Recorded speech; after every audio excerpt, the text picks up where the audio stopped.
In terms of glamour and escapism, it doesn't get bigger than the BAFTAs. On Sunday, the biggest names in British cinema will be partying here at the Royal Festival Hall.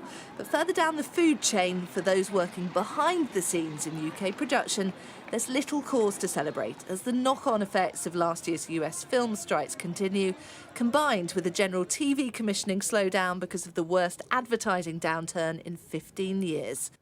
New research conducted exclusively for Sky News by the broadcasting union Bet2 paints a bleak picture of what that means for ordinary workers. I've never known a more dire situation. There is zero workaround, one person told us. Another said unauthorised overtime is now the norm. I had a breakdown on my last job. The job before that, it was a common occurrence to see crew crying in the middle of the workshop. Charlotte Sewell, an assistant costume designer, knew it was unlikely that the industry would immediately bounce back after the US strikes ended last year. We all thought that what was shooting would come up quickly, but new stuff, we were concerned, when we were talking about the strikes. And unfortunately, it's come true. Last September, before the end of the strikes, 74% of those who responded to our survey said they were out of work. Fast forward to now, and not much has changed, with 68% saying that's still the case.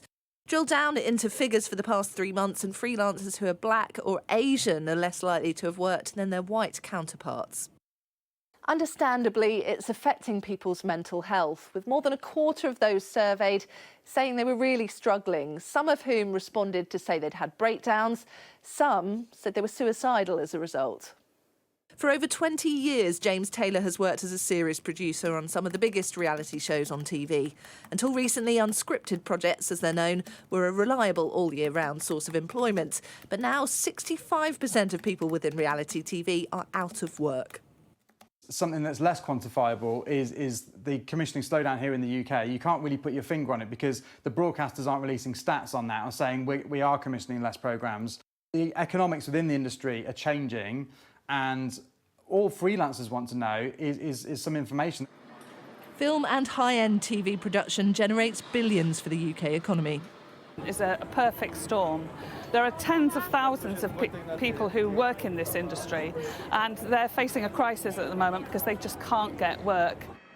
US strikes seemingly masking a much wider industry slowdown. Katie Spencer, Sky News.